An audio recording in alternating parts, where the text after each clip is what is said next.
السلام علیکم خوږو کتونکو. نن تاسو ته زه د مرغو په باره کې څه معلومات درکوم چې تاسو ته خبر شي او تاسو په علم کې نور هم اضافه وشي.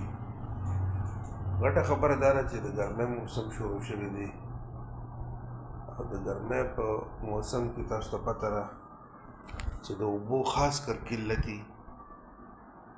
او د اوبو کمې ډېرې، په دې وجه باندې لکه مرغۍ چې دي یعنې پرندې او ورسره چې د نور ځناور چې دي لکه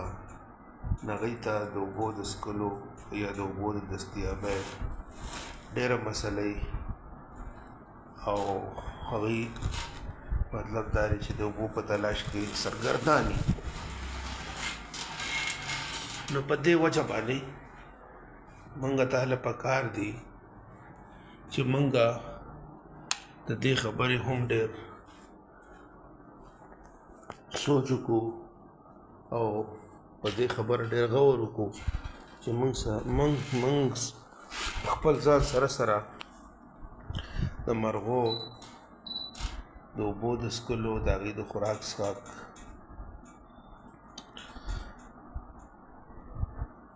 انتظام هم په خپل نظر کې وساتو چې دا مطلب دا دی چې زموږ د ژوند حصه ده. نن سبا که تاسو وګورئ نو په شهري علاقو کې په اربن ایریا کې د مرغو کوم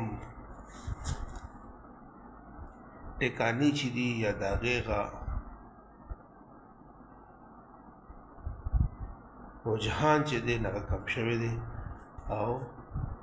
مرغۍ چې دي هغوی خپل رخ خاص کر د ګرمۍ په موسم کې د شهري علاقو نه پهاړي علاقو ته یا دیهاتي علاقو ته یا صحرایي علاقو ته رابطه کړي دي. ولې چې دلته په ښارونو کې ټریفک سیوا شوی دی، الودګي سیوا شوی ده، شور سیوا شوی دی او داسې عمارتونه جوړ شوي دي شیشې عمارتونه چې په هغې کې مطلب دا دی چې ماحولیاتي چې کوم انتظام دی هغه د مرغو دپاره نشته، د هغې دپاره پکې څه اټریکشن نشته. نو په هغې وجه باندې هغوی ته دلته ډېرې مسلې دي. نو په دې وجه باندې موږ له دا پکار دي خاص کر د شهري علاقو خلکو ته ایون چې اوس په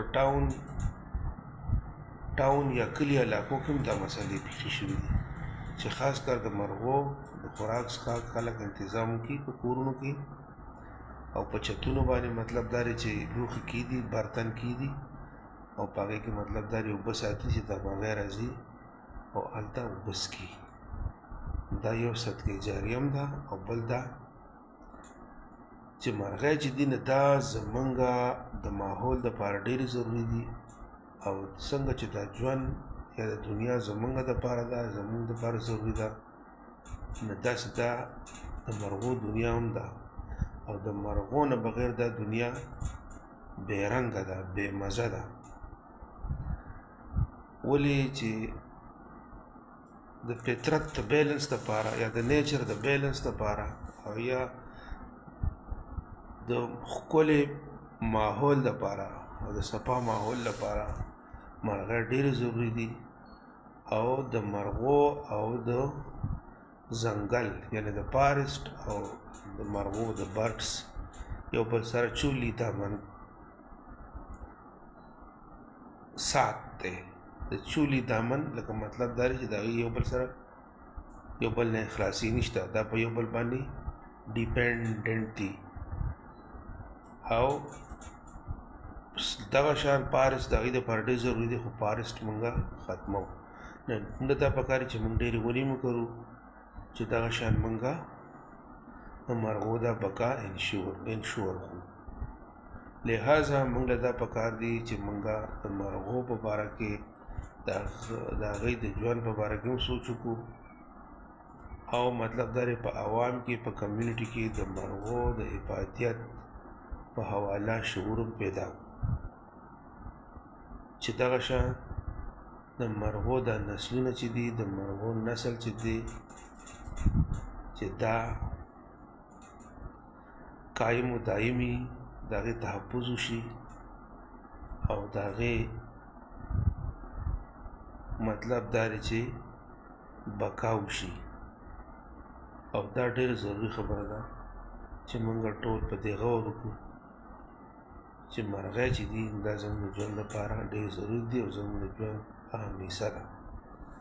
نه انشاءالله چې موږ به په دې صدقه جاریه کې ډېر حصه یو او په دې ګرمۍ موسم کې به خاص کر د هغوی د خوراک څښاک او خاص کر د اوبو دپاره او اوبو څښلو دپاره به خاص انتظام کوو. والسلام. تھینک یو.